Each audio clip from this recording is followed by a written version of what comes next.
الصلاۃ والسلام علی سید الانبیاء والمرسلین وعلی آلہ وصحبہ اجمعین۔ دعوت اسلام کے 3 دور۔ 3 برس تک حضور اقدس صلی اللہ تعالیٰ علیہ وسلم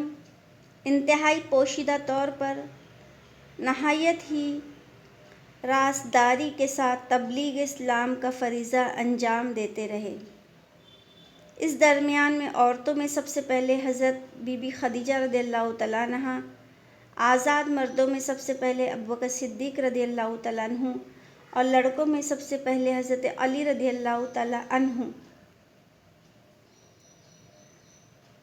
اور غلاموں میں سب سے پہلے حضرت زید بن حارثہ رضی اللہ تعالیٰ عنہ ایمان لائے۔ پھر ابوبکر صدیق رضی اللہ تعالیٰ عنہ کی دعوت و تبلیغ سے حضرت عثمان غنی اور دوسرے صحابہ ایمان لائے۔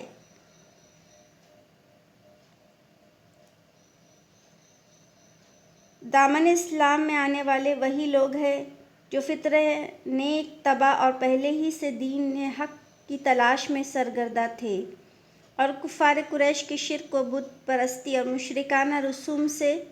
بیزار تھے۔ چنانچہ نبی پاک صلی اللہ علیہ وسلم کے دامن میں دین حق کی تجلی دیکھتے ہی یہ نیک لوگ پروانوں کی طرح شمع نبوت پر نثار ہونے لگے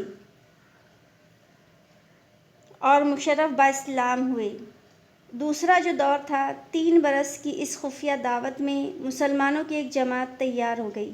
اس کے بعد اللہ تبارک و تعالیٰ نے اپنے حبیب صلی اللہ علیہ وسلم پر سورہ شعراء کی آیات نازل فرمائی اور خداوند قدوس کا حکم ہوا کہ اے محبوب، آپ اپنے قریبی رشتہ داروں کو، قریبی خاندان والوں کو خدا سے ڈرائیے۔ تو حضور صلی اللہ تعالیٰ علیہ وسلم نے ایک دن کوہ صفا کی چوٹی پر چڑھ کر یا معاشر القریش یا کہہ کر قبیلے قریش کو پکارا۔ جب سب قریش جمع ہو گئے تو آپ صلی اللہ علیہ وسلم نے فرمایا، اے میری قوم، اگر میں تم لوگوں سے یہ کہوں کہ اس پہاڑ کے پیچھے ایک لشکر چھپا ہے جو تم پر حملہ کرنے والا ہے، تو کیا تم میری بات کا یقین کرو گے؟ تو سب نے ایک زبان ہو کر کہا، ہاں ہاں، ہم یقیناً آپ صلی اللہ علیہ وسلم کی بات کا یقین کریں گے، کیونکہ ہم نے آپ کو امین اور صادق پایا ہے اور ہمیشہ سچا پایا ہے۔ آپ صلی اللہ علیہ وسلم نے فرمایا، اچھا تو پھر میں کہتا ہوں، میں تم کو عذاب الہی سے ڈرا رہا ہوں، اگر تم ایمان نہ لائے تو تم پر عذاب الہی اترے گا۔ یہ سن کر تمام قریش، جن میں آپ صلی اللہ علیہ وسلم کا چچا ابو لہب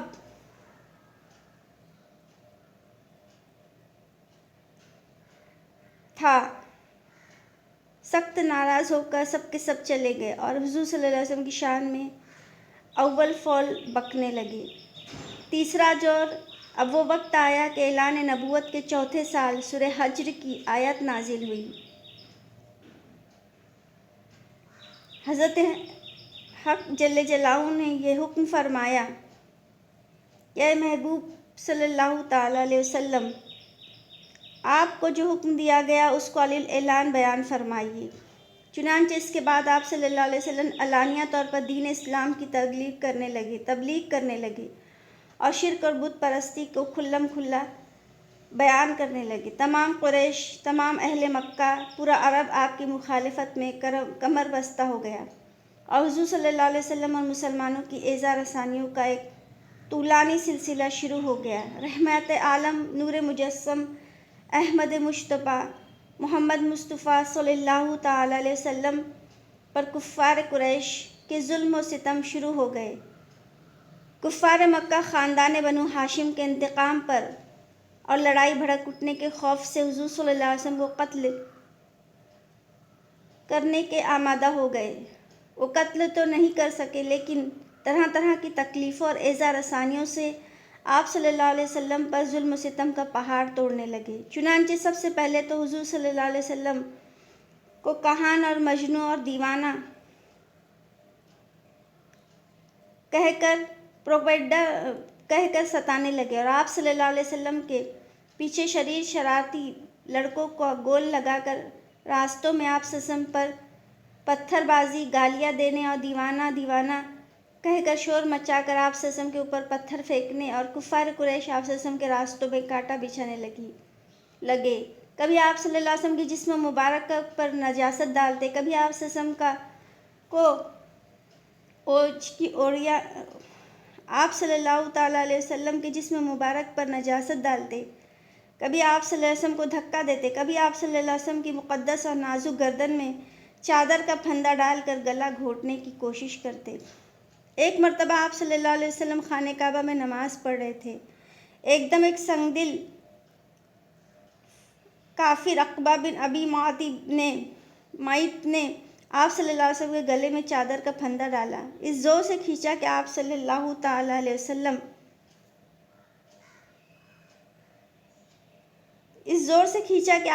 کا دم گھٹنے لگا۔ چنانچہ یہ منظر دیکھ کر ابوبکر صدیق رضی اللہ تعالیٰ عنہ بے قرار ہو کر دوڑ پڑے اور عقبہ کو دھکا دے کر دفع کیا۔ لوگ ایسے آدمی کو قتل کرتے ہیں جو کہتا ہے میرا رب اللہ ہے۔ حضرت ابوبکر صدیق رضی اللہ تعالیٰ عنہ نے کفار کو مارا اور کفار کی مار بھی کھائی۔ کفار آپ صلی اللہ علیہ وسلم کے معجزات اور روحانی تاثرات